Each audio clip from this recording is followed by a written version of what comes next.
Good morning, everyone. Welcome to Talking Reds, where we bring the latest Liverpool news, transfer news, and much, much more. And yesterday, we saw Arsenal get over the line late, and that was a huge moment for me.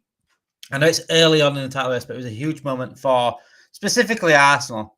I mean, people have been doubting Arsenal's mentality, winning mentality. Do they have it?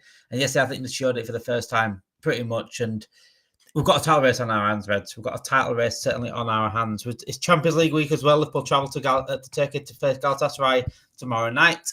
And there's also a latest on Ibrahima Konate, according to reports in Spain. So yeah, good morning. Make sure you do hit that like button and subscribe to the channel if you haven't done already. It's our new morning time now, 9 o'clock in the morning. Hopefully, when there is a morning show, it will be 9 o'clock in the morning. So make sure you do tune into this in the morning as well. And our new time as well for evening is 6 o'clock. So 9 o'clock in the morning, 6 o'clock in the evening for our shows now, hopefully going forward on Talking Reds. So yeah, make sure you get your comments in the chat as well.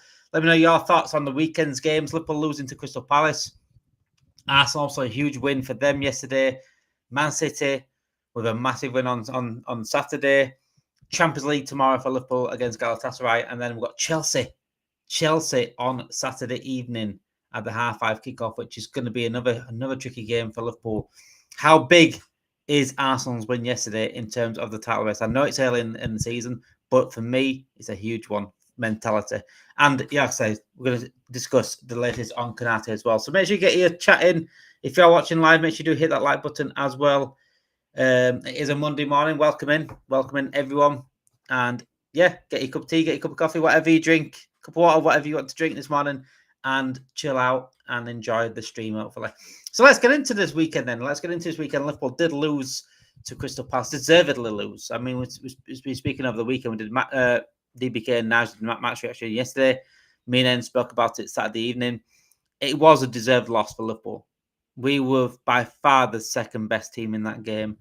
And people can cry all they want about, oh, well, it wasn't even a corner for their first goal. But at the end of the day, we deserve nothing from that. And it's the aftermath for me. That's really annoying me this weekend. I've seen, there's extremes. I always say this on this channel. There's extremes on both sides. I can't fucking stand. I can't be honest. I'll be absolutely honest on this channel. If something needs calling out, if criticism needs to be had, it needs to be said and needs to be had. But there's some fans in this fan base that can't and won't allow criticism on anything or anyone, which really frustrates me because it's not being truthful and it's being deluded as well at the same time. But there's also people that go too far. I've seen people over the weekend saying Arne Slot out. It's like, what? What do you mean Arne Slot out?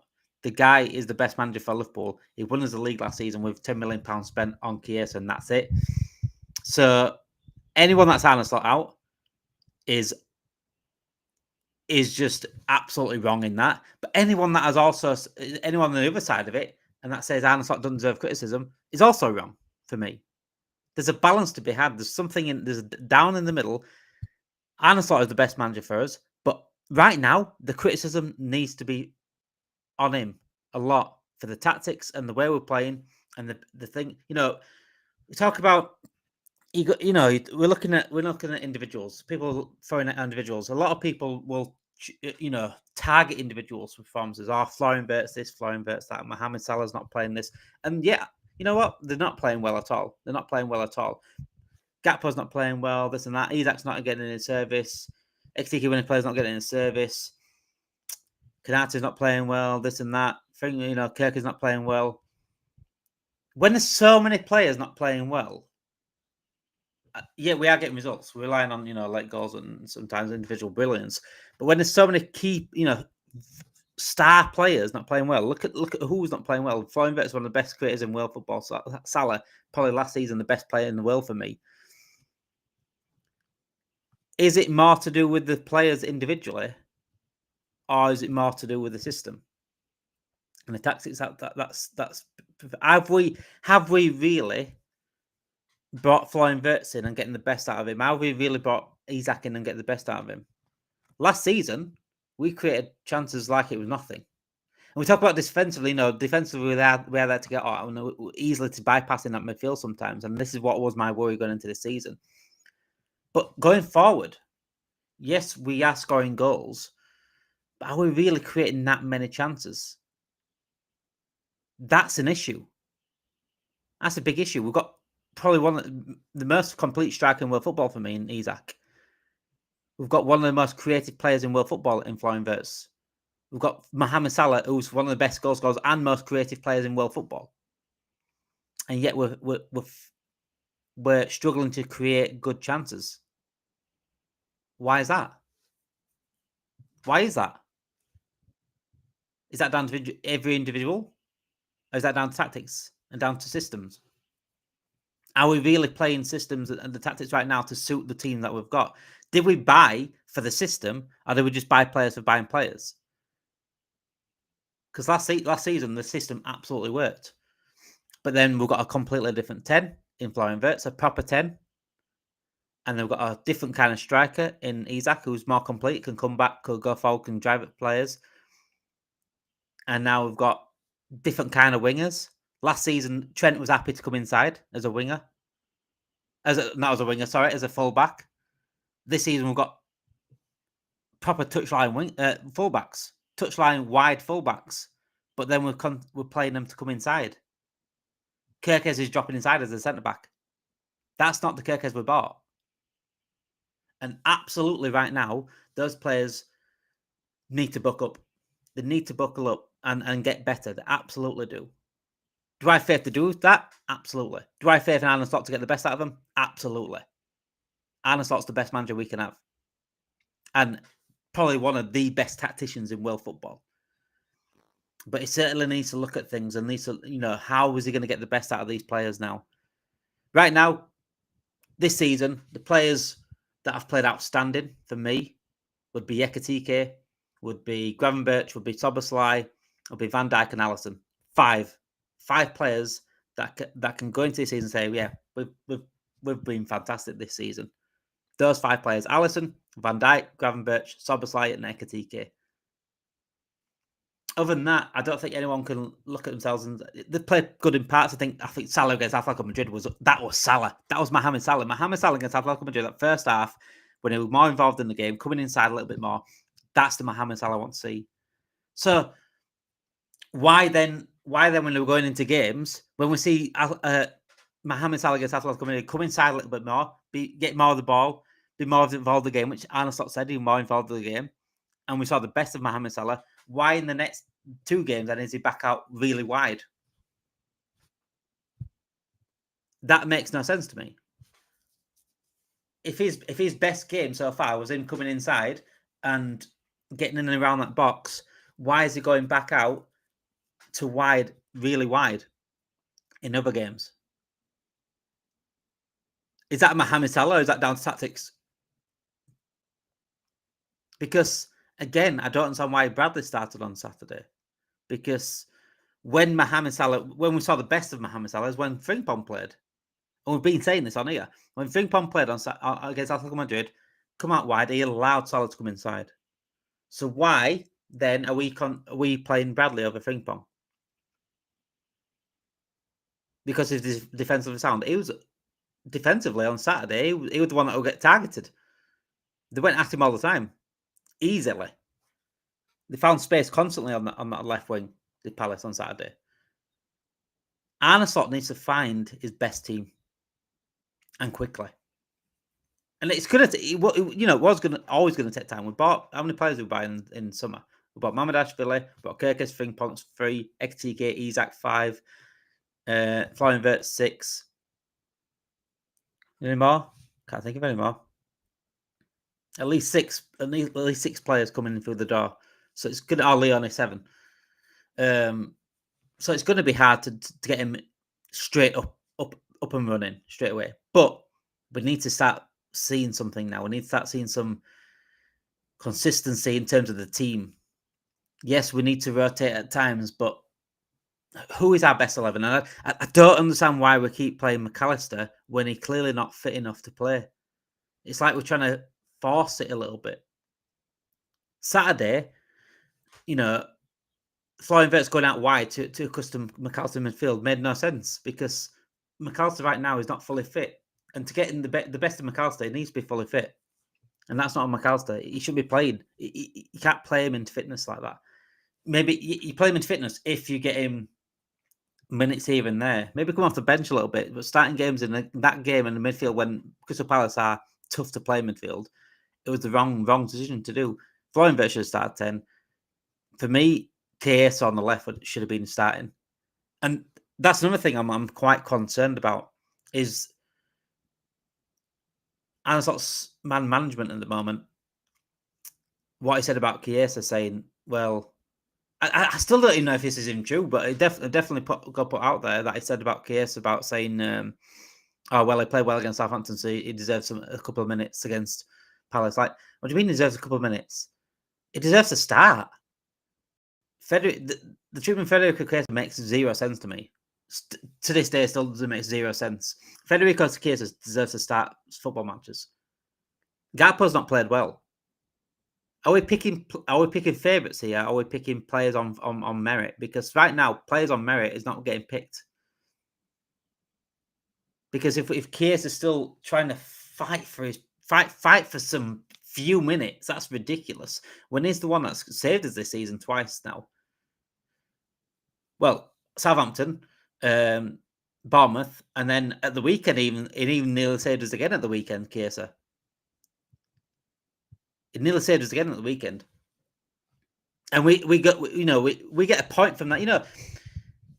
Sometimes losing and wake-up calls are needed for change to happen. Because this result this weekend against Palace, that's been coming. If you've been watching us on Talking Reds, we've been saying, me and Enz specifically, and other people on here as well, have been saying that result's been coming because we've been playing poor for the majority of the season. We've had spells. Atletico Madrid first half, fantastic. Everton first half, fantastic. I thought we played very good against Newcastle first half. Bournemouth second half, I thought we played brilliant. Other than that, it's been poor. We've relied a lot on late goals. And yes, it's a sign of champions, but what it is, it's also not sustainable. It's not sustainable. Last season, I think we said the sort of same thing last season. Obviously, we went on winning the league, but I think with last season, Man City and Arsenal dropping off, that ain't going to happen again this season. That's not going to happen again this season. Yeah, Man City under Pep Guardiola against Jurgen Klopp. That's not that Man City. Certainly not. We wouldn't have won the league last season if that were that Man City. And Arsenal are still yet to win anything, and show champions mentality. But yesterday, they got the result. 1-0 down against Newcastle away is a big result for them. And this season, we have a serious title race on our hands. And these fine margins can cost us or win you the season. Last season, we won the league in the canter because we had zero pressure. Zero pressure. And that was down to Arnold playing that constant 11 for the first half of the season. We absolutely walked away the season. First half of the season, mentality was fantastic. I think that's one thing Man sort of brought back massively, and that's that winning mentality. That's that championship title winning mentality. Absolutely. Arnaslot is the perfect manager for Liverpool. He's one of the best tacticians in world football. So anyone that's saying Arnaslot out right now, give yourself a little bit of a shake like a dog, something like that. Shake a little bit. But if you can't say that Arnaslot doesn't deserve criticism, then give yourself a shake as well. Because we've got to be truthful here. We've got to be truthful. There is concerns about the way we're approaching games. Oh, but where's your coaching badges? Just watch the game. Understand the game. I've watched football my whole life. People have watched football their whole lives. I understand football. I play football. I watch it. It doesn't take a scientist to understand that there is concerns there. You don't have to have the biggest coaching level of coaching course. You just need to understand football and watch football your whole life, and not base your football on just stats. Watch the game because there is concerns there. But do I believe that Liverpool have the best coaching and the best manager and the best players to turn it around? Absolutely. And we're saying this, right? We're saying turn it around. Performance-wise, we're top of the league, so that's perfect. I'd rather be top of the league and need to improve on performance than be absolutely fantastic and be 7th in the league. We're in a perfect position right now. Top of the league, and we want to improve performances. So if we improve performances and we're top of the league already, that's scary for the rest of the league. It really is. So we are in a brilliant position right now, a brilliant position, top of the league, and we're yet to play anywhere near to our standard. But the issue is, are we going to see that standard? That's the issue. And can we really rely on that late winners constantly? No, the answer is no to that. We have to see improvements in performance. We have a title race on our hands this season with Arsenal and maybe Man City. Certainly Arsenal. So we have to see improvements in performance or we do not get those results. We can't rely on late winners constantly. We need to see dominance. And not even just dominance. I think it's just better going forward. And obviously, there is defensive lapse and there is issues in defence, and especially at defensive midfield, where I think it's quite easy to be got at sometimes. I do. And that's concerning. But do I think we're still favourites to win the league? Absolutely. I mean, I had this conversation yesterday with Reece, and I think people don't understand how close this title race could actually be. I don't think people realise how good Arsenal actually are. But that's credit to us as well, because we're top of the league. And that, if Arsenal are that good and they're second, and we're top of the league, that shows how good we are as well, without playing that particularly well. So we have got a serious title race on our hands. And I think people just like to put Arsenal down and Arteta down because it's like the fun thing to do. It's like the easy thing to do. It's like the like a bandwagon thing to do, isn't it? But Arteta right now, I think he has held Arsenal back in some games against us. I think if he went for it, I think he could have got a winner. If he went for it against Man City, he could have beaten them early on. So he certainly does hold them back. But Arsenal right now, they've got the team and they've got the squad to win the title. It's just as simple as that. They have. Just like us. I think we've got a better tactician as manager. But I think they've got the squad depth as well and the players to win a title, just like us. So we have a serious title race on our hands. And it's certainly good for neutrals. Last season it was brilliant not having much to really worry about. I mean, I laughed at it last season, the fact that, the difference between Man City chasing you and Arsenal chasing you was a massive difference. But I think this season's a different Arsenal. I do. Yes, what happened yesterday against Newcastle for Arsenal, that would not have happened last season. Not in a million years. 1-0 down. Late on. 2 goals. And deservedly as well, though. That's the thing. It wasn't even the fact that they got 2 late goals. They actually deserved the 2 goals. They were the better team most of the game. And they played, especially first half, I thought they played really good football. I was quite impressed with their football in the first half. Quick passing, 1-2s. I thought Isaiah were fantastic. But it's going to be an interesting title race for neutrals this season, certainly. And I'm excited to be part of it. I really am excited to be part of it. Just hopefully we do start and see improvements. And starting tomorrow, really, in terms of the Champions League, Galatasaray away. It's a tough away place to go to. Galatasaray started the season really well as well. I do think it's going to be a tricky game for Liverpool, but I think we'll get out. I think we do come out as winners. I do, and I think it's a good opportunity for Liverpool to maybe make a statement, maybe put in a good performance, because it's a tricky away side in Europe.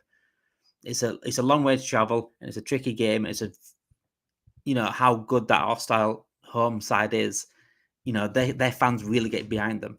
It's going to be a tricky game for us to play in, but if we can make a statement there, if we can put in a fantastic performance and a win, I think that sets the precedent for the rest of the next few games, because Chelsea away is not easy. It's not easy, and then we've got the international break. Is it? I'm not looking. I hate international breaks. I can't lie to you. I hate international breaks, but has it come at the right time this time for Liverpool? Potentially. It depends on what we do tomorrow. I think if we win tomorrow and win on Saturday, then the international break's just when we're getting momentum back. International breaks here.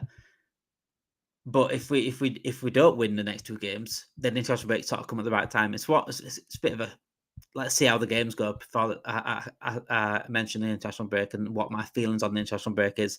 It could come at the right time for Liverpool, but it depends on what we do in the next 2 games. But they are tricky games. Make sure you get your comments in, by the way. If you're watching, whether you're on Twitch, whether you're on YouTube, make sure you get your comments on. If you're on Twitch, come over to YouTube and hit that like button as well and subscribe to the channel if you haven't done it already. Where we are live pretty much every single day. We get daily content out, usually at 6 o'clock. And we're also hopefully at 9 o'clock now, most mornings. Not every morning. I can't do every morning, unfortunately, but most mornings we are live at 9 o'clock and, like I said, 6 o'clock in the evening. I'm confident, said Teo. I'm very confident. I'm very confident. We've got the players. We've got certainly the manager there to go win these competitions, win this Premier League, win the Champions League. We won last season in a canter, so we absolutely have the manager and the right manager in charge of Liverpool. But there are still genuine concerns about what we're seeing in terms of performance. Absolutely. And when performances don't improve, then results will match it at some point. And that's what happened this weekend. The performance didn't improve. We played off the park by Crystal Palace, and the result matched it. That's what happened this weekend. There's not many games. Oh, it's a bit cold in here. There's not many games that we haven't been controlling the game, but controlling the ball and being the better team is different. You can control possession and still be bad. That's what we've done in a few games. The Burnley game, we were poor against Burnley. Very, very poor against Burnley. We created, 2 chances in the entire game against Burnley. 2 chances. And people say, well, that's why Burnley set up. Well, Burnley set up the same way against Man City. They won 5-1. You've got to work out how to beat these teams. If you can't break down Burnley in 90 minutes and blame Burnley for setting up like that, then that's not on Burnley. That's on you for not breaking. We've got the players to break down the Burnley. We've got Florian Wirtz. We've got Mohamed Salah. We've got Dominic Szoboszlai. We've got Graham Gravenberch. We've got Alexis McAllister. We've got Cody Gakpo. We've got these players to break down the Burnley. If we can't break down the Burnley and we're blaming Burnley for setting up like that, then that's no excuse for me. No excuse for me. We have the players absolutely to beat these teams easily and play better against these teams. We've played better against an Atletico Madrid, who are much more stubborn than Burnley, by the way, much more defensively sound than Burnley. So why can we play better against Atletico Madrid? We need to improve massively. Is Galatasaray going to set up for counter? Absolutely. They've got some brilliant forward players, especially speed-wise. So they're going to set up the same way. So if we're going to struggle and complain about that struggle, and again at the weekend saying, oh, well, I saw people online saying, oh, well, I hate playing low block teams. But if we're crying about low block teams, then every single team is going to play low block against us because it's easy to get a result. We've got to work out how to beat them. We need to win our second balls and be better defending set pieces. Absolutely. I mean, last season we were actually really good, Teo, at set pieces. And this season was sort of, I don't know what's happened. We're a bit worse off. I mean, attacking wise, we're still always a threat. Attacking wise, set pieces. Konate's tall. Van Dijk's aerial build is fantastic. Konate did miss a good chance at the weekend in the air, but he's always a threat in the air. The size of Konate and Van Dijk are always going to be a threat in the air going forward. But defensively, we are not defending very well in set pieces, and it is worrying to a degree. And what we're doing though, when we're crying about like, oh, this is how this team sets up, and that's what I said about Burnley. I think I did a TikTok about it. I did a video on TikTok about it, and someone said in the comments saying, "Oh, well, what do you expect? Burnley set up like this? How do we break them down?" And so you're basically saying everyone play like Burnley, and then we can't beat them because really we didn't beat Burnley by breaking them down. We beat Burnley because Hannibal stuck his hand up. So really, that could have been another draw easily another draw. If Hannibal didn't stick his hand up, we'd draw that game because we didn't beat them by breaking them down. We didn't outplay them. They simply kept us out, and we just relied on Hannibal to get an on ball. It happens, but sometimes you need luck, and champions do need luck, absolutely. And it's okay to have luck at times. Man United had many times of luck. We saw that over the years, the 90s and the 2000s. Man United had many times of luck, but that's why they ended up being champions, because sometimes they have to rely on luck.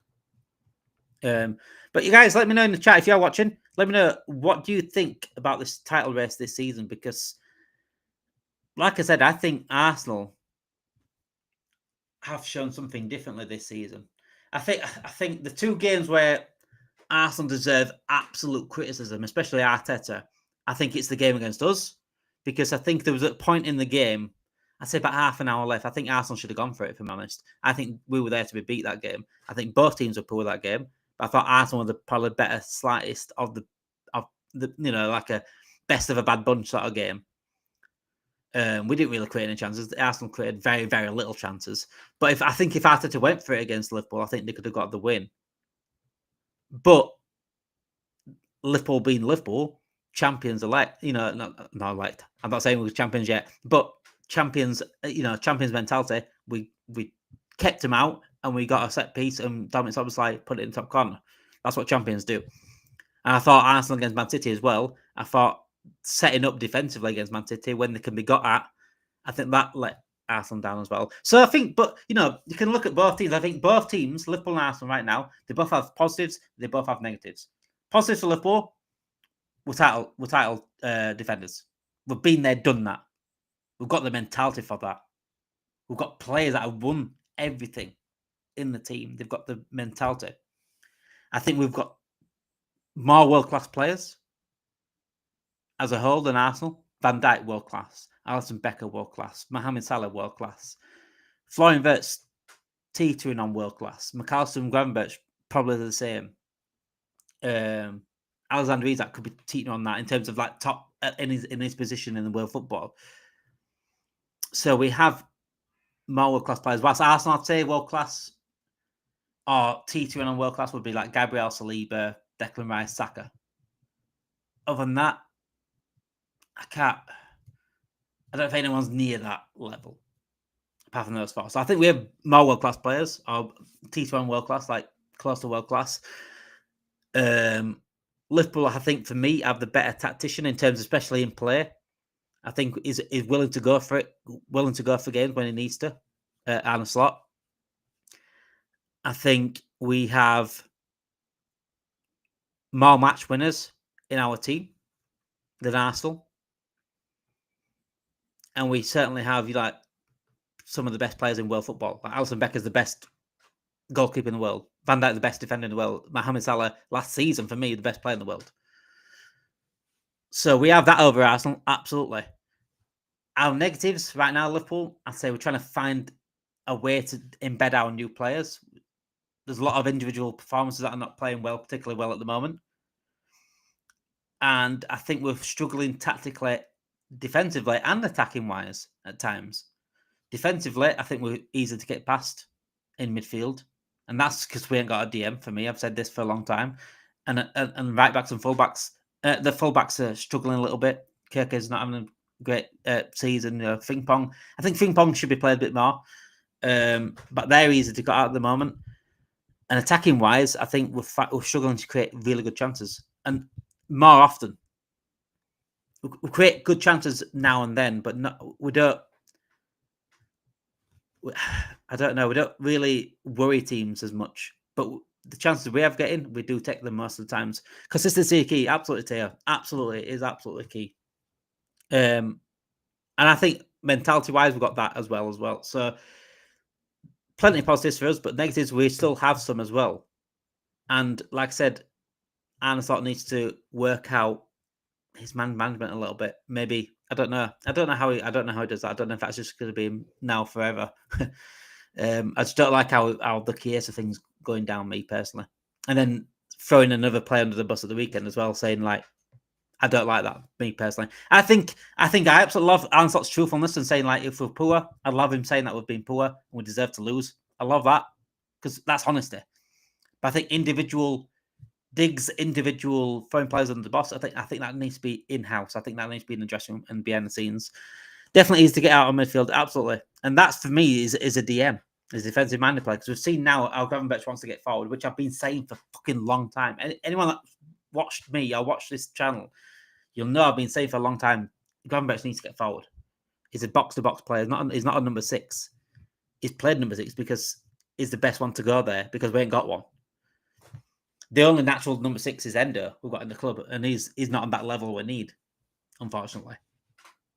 With Arsenal, though, they're positives right now.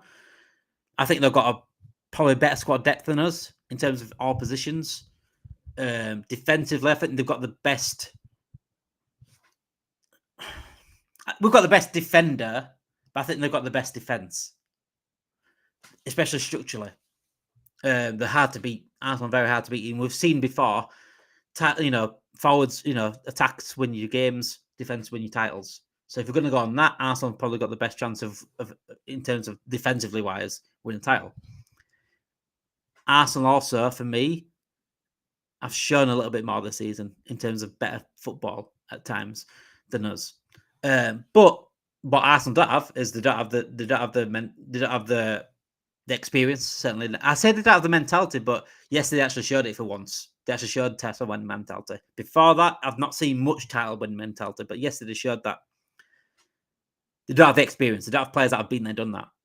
That's the issue for them. What they've got, when Gyökeres that's won the Portuguese league. That's about it. And I think they've got a manager who can set up to dominate games, but I just don't think he goes. I think he holds them back. I think Arteta holds them back, whilst Arne Slot doesn't hold Liverpool back. Arne Slot goes for games when he sees something and we need to go for it. He'll go for it. He'll stick more attackers on. He'll really go for it, and that's why we end up winning games late, because he really goes for it. And I think that's what I think also let Arsenal down is that Arteta doesn't go for it. He's scared of losing. Instead of he's scared of losing rather than being brave to win. Whilst Arne Slot's not like that. He's brave enough to go and win. I think that's a big difference between them two. Another negative for Arsenal is obviously they don't have as many match winners as we do. So, but like I said, they've both got positives, both got negatives. It's certainly an interesting title race to happen. And then we look at Man City as well. Man City, look, they've got Pep Guardiola. They're always going to be a good team under Pep Guardiola. The way they dominate games, they're always going to have chances. And when you got like a Haaland up front, you're going to always have chances of winning games. Foden, players like that, great individual players. And they have bought well. I think, and I've been saying for a long time, people put Doku down a lot. I said Doku's got bags of ability. It just needs to improve his final third, his final decision making. Does Doku, and this season it seems to have. So that's why we're seeing more from Doku this season. And people just write players off instantly, because I think the thing is, I don't like bias. If I see a good player, regardless of who he plays for, I'll tell you he's a good player. If I see his team playing well, regardless of which team it is, I'll say that team's played well. Exactly the same. But unfortunately, you get fans in football. Every single fan base has this, by the way. Fans that have different energy because they play for a different team. Like last season, Doku were laughed at by like Liverpool fans, Arsenal fans, and Man United fans. I don't know why Man United fans are even involved in laughing at people at the moment. But they were laughing at Doku because, at times he'd take a player on, but then he'd do nothing with it. But he's always shown the ability to take players on. He's always been able to take players on. He's improved that final part to his game, which this season he absolutely has. But the issue is if Doku played for Liverpool, or if Doku played for Arsenal, or if Doku played for Man United, these fans wouldn't have that energy. It's because he plays for someone different. They do, and I'll always stay key. I'll always stay consistent no matter what they do. This is why I can have honest conversations, and this is why I can predict. When I do my Premier League predictions, I always predict based off what I'm watching. I thought Arsenal would win 2-0 yesterday. That's what my prediction was. Not many Liverpool fans out there would have said Arsenal won yesterday because they're not honest and they're not honest about their predictions. I said 5-0 to Man City in my Premier League predictions. It was 5-1. But because Liverpool struggle against Burnley, they might think the same way. We've got to be honest. I prefer honesty and truthfulness, and I prefer people being. I'm not going to predict every Liverpool game to win either. I think we can win Liverpool every Liverpool game. We've got the team to win every game, certainly. But football don't work like that, and teams are hard. And my prediction at the weekend, I think for Liverpool was 2-1 for Liverpool, but I said it wouldn't surprise me if it was 1-1. That's what I said in Premier League predictions. But it was a tough game, and it always was going to be a tough game. Um, and this is why people that are surprised by the result, the football opinions. That's the only thing with that. But what we do have this season certainly is a title race on our hands, and a very, very hard title race on our hands. Because, like I said, Arsenal are looking good. Man City is starting to get there. But we, like I said, even if we're not looking good, we're still top of the league. We've got the players, we've got the manager to go win that league again. And hopefully we do see improvements tomorrow against Galatasaray. Hopefully we do see instantly tomorrow. And hopefully we can then move on to Saturday against Chelsea, which is a another tough match going into that game. Virgil van Dijk, I'm just going to go over a couple of things that Virgil van Dijk said about, obviously, with the performances and things like that. He's actually spoken about performances. I don't think there is any reason to worry, but we have to improve pretty quickly, as obviously we're playing Turkey on Tuesday. We have a difficult game there as well, so we have to be ready. It was the basics. This is what he said about that Man City, the Crystal Palace game. It was the basics that we didn't do well. Sometimes we have these days. Hopefully, this is the only day that this season we do that. They are very difficult to break down, and they defend deep. They have the quality of the break to hurt you. You know that we can do better, and everyone knew that. We disappointed our performance, disappointed and lost, but especially the way we went about it. I think we got a draw. I think if we got a draw, then we already took 1 point too many. The biggest challenge now is to stay calm. I've mentioned it many times. Never get too high or too low. Just work and don't listen to the outside world. That's perfect. Virgil van Dijk, at times, you lose a game. The perfect person to come out is Virgil van Dijk, the captain, the leader, the guy that's going to set the tone and set the standards at the club. And he said it absolutely spot on. Look, we didn't deserve to win. If we got a point from it, it would have been a point more than what we deserved. But we do need to improve performance-wise. He said that, and hopefully, the Palace game. It's not going to be a one-off though. We're not going to go for the season win every single game. There might be another game we lose. There might be another couple of games we lose. But we need to see better improvements in performances. It's all about the manner you lose. It's not about losing, winning, drawing. It's going to happen for the season. You're not going to go through the season not losing. Even Arsenal, the Invincibles, lost in the Cups, lost in the Champions League quite early on, by the way.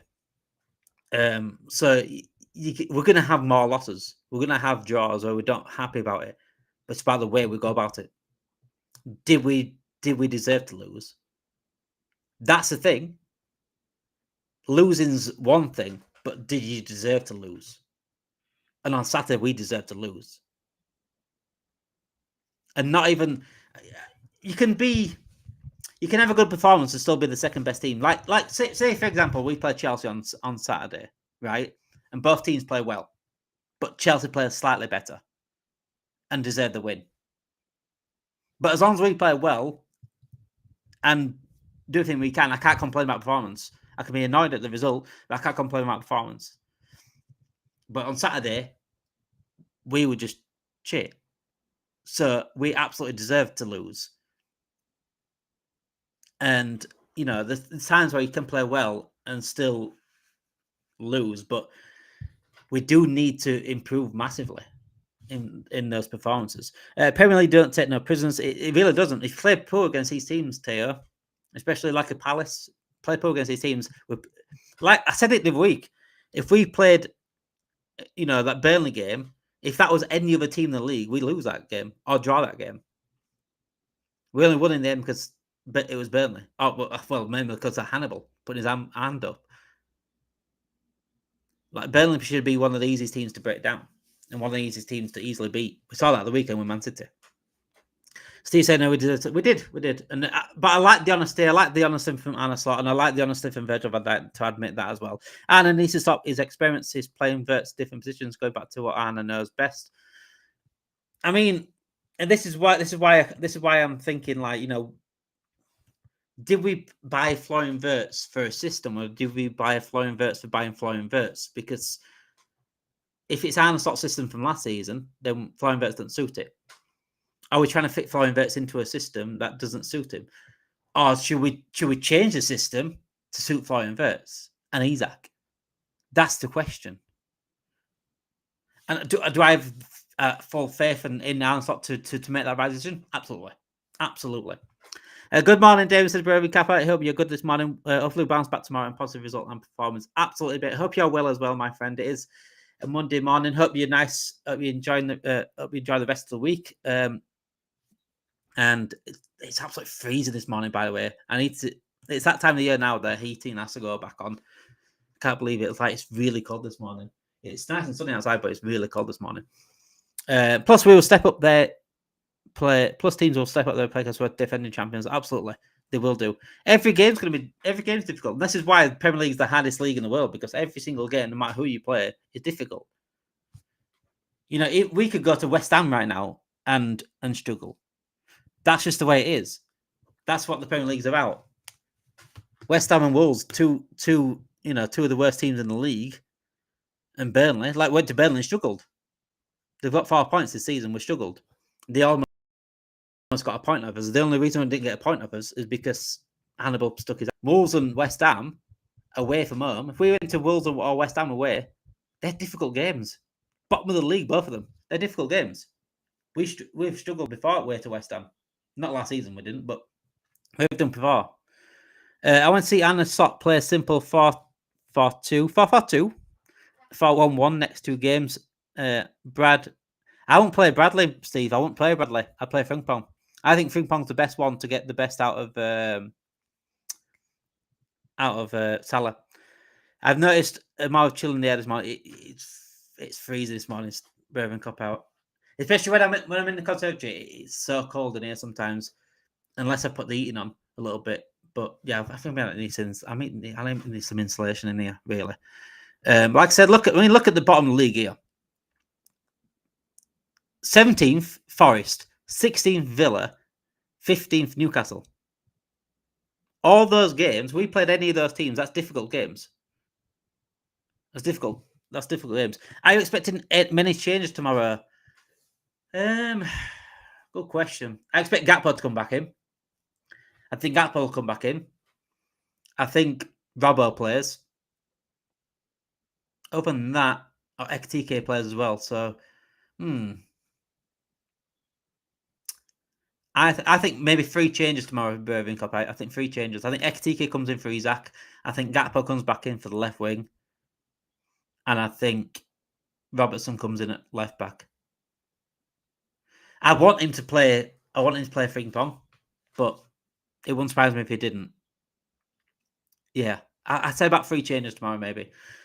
Our snail pace passing and movement is shocking. We need to improve and move the ball much more pace, and the players need to take them on 2 touches. That's one thing that frustrated me last season as well, though, Steve. And I saw it last season. I mean, there was times where we were on the counter. I've said this many times on here. Many times I said it throughout the season, last season. I said it throughout the summer as well. There's times where we're on counter-attack and we look backwards. And we go backwards on the counter-attack. Under Jurgen Klopp, we don't do that. We go and kill. And this is why we end up beating, thrashing teams at times. There's times where we didn't allow teams to come back because we beat them on the counter-attack and finished them off. But now we're keeping teams in the games. I feel sorry for Wolves on Saturday night and looking not to hang on and beat Spurs. I mean, yeah, that was a good result really for Wolves. All in all, really, it was a good result for them. But they were unlucky not to get the win in the end. Should I go over the Konate news before? 1 second, I'm just going to go over the Konate news. I want to talk about the Premier League this weekend. I want to relive what my predictions were this weekend for the Premier League. So the Konate news. According to Defensa Central, who is a Spanish outlet, Real Madrid have more than less agreed deals to sign Ibrahima Konate and Nico Paz from Coma in 2026. Both deals are subject to approval from Xabi Alonso, who continues to assess his squad in the first months in charge of Los Blancos. So, according to Defensa Central, who is an outlet in Spain, they've more or less agreed the deal with Konate.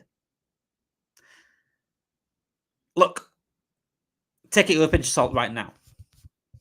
It won't surprise me if it's true, but take it with a pinch of salt because it is an outlet in Spain. It is Spanish press pushing it. However, having said that, the same sort of things were coming out about Trent, and people, Trent ended up leaving. Look, the Spanish press will push as much Real Madrid their PR out as much as they can. If they say a player potentially joining Real Madrid, they will push that as hard as they can. However, I think we need some clarity on Konate. I said it for a couple of weeks now. I think we need some clarity on Konate. If Konate is going, and he's definitely going, I think Konate needs to come out and say, for me, exactly the same situation as Trent. Be honest with us. I'll wish Konate good luck. If Konate comes out and says, look, I fancy a new challenge at the end of the season. It's my last season at Liverpool. I'll be like, good luck. As long as you can give us your all for the rest of the season and play the best you can for the rest of the season, I'm absolutely fine with that. And good luck with this future. But it's just the lack of clarification. It's the exact same thing as the Trent thing. The lack of clarification that pisses off as Liverpool fans. And I think Trent went about it very, very snakily. We just need clarification. We need to know as Liverpool fans, don't we? Casey looks pretty sharp. He does, but for whatever reason, Arne Slot doesn't like him. Without Ali, would have been smashed 4-5. Absolutely. Alisson Becker, by the way. Alisson Becker. Let's give Alisson Becker his flowers, by the way, because we had this conversation the other week. I don't know how I had it with. I had a conversation with the week about Alisson Becker and saying like the reason why they don't get the praise they do is because they don't they don't come at the winning moments. But if we win that game on Saturday and it's two brilliant goals by Salah or something like that, Alisson Becker won't get his flowers, and that's the issue. It's only games like that where Alisson Becker gets his flowers, where he keeps us in games, and like the PSG game last season. But he has many games like this, by the way. Alisson Becker, one-on-one, he saves us so many times. It's ridiculous.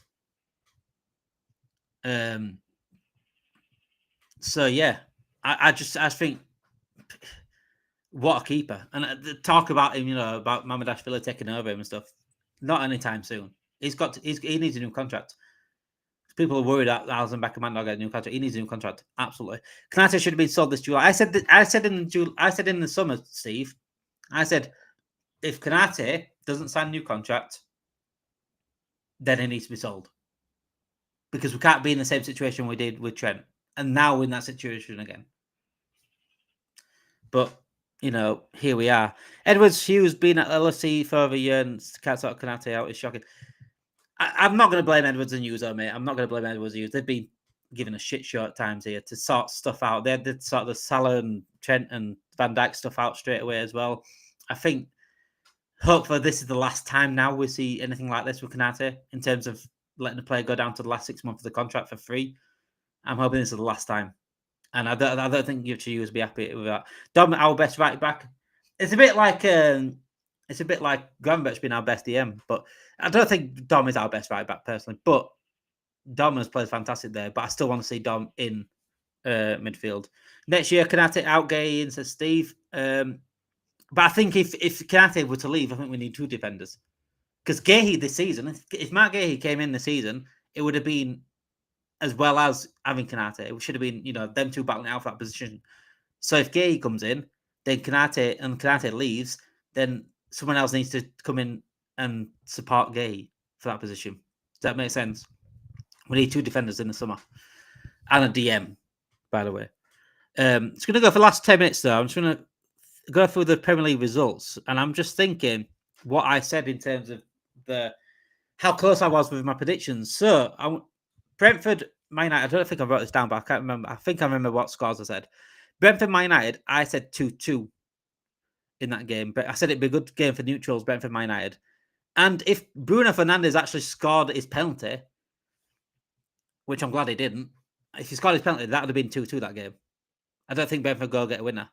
So I was quite close with that prediction. It did end up 3-1 to Brentford because they went to go get another one. But like I said, if Bruno Fernandes scored that equaliser to make it 2-2, I think it'd have stayed 2-2. So I was very unlucky with that prediction. Chelsea won. Yeah, I was miles off that. I think I said Chelsea 2-1. It ended up Brighton 3-1. Congratulations to Brighton, by the way. It's a brilliant result for them. Liverpool Palace, I said 2-1 to Liverpool.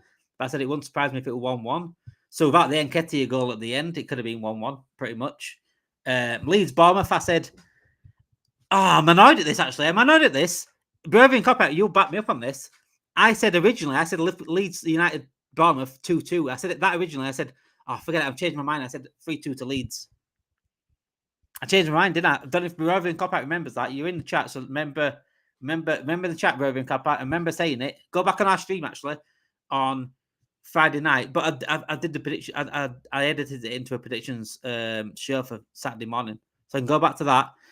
Roving Cup. I'm sure I said 2-2 Leeds Bournemouth, but then I said, oh no, I changed my mind. 3-2 Leeds. Fuck it. So Man City Burnley. I think I said 4-0, but I changed to 5-0. I think I said 5-0. I said 4 or 5-0. I'm sure I said 5-0 to Man City. Ended up 5-1. Sunderland Forest. I think I said 2-0 Forest. So I got that one wrong. Absolutely. Tottenham Wolves. I said 3-0 Tottenham. I definitely said 3-0 Tottenham. I got that one absolutely wrong. Yesterday I said 2-1 Villa. I said Villa will get their first win this weekend. I said Villa will get the first win this weekend. I'm sure I said 2-1 Villa. I didn't say 3-1 Villa. I'm sure I didn't. I said 2-1 Villa. Definitely. Because I had Morgan Rogers in my FPL. So I fancied him to get something this weekend. Newcastle Arsenal. I said 2-0 Arsenal. I said Arsenal go there and they get a statement win, which they did. I said 2-0 Arsenal though, rather than 2-1. Steve said here, bring me in Gay, Lekeba, Wharton, Barcola. We are winning a lot.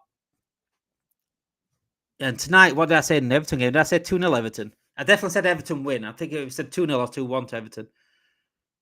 Definitely said that in tonight's game. But yeah, so I said Villa win. I said Arsenal win. I said City near enough 5-0. That near enough came up. I nearly they got the Leeds game right. Pretty much close. I think I was very close on correct scores a couple of times. Like I said, the Man United game, I said 2-2. That would have been 2-2 if Bruno Fernandes scored a penalty. I was close with 1-1. Well, I said 2-1 Liverpool. I said it could be 1-1. Close to that one.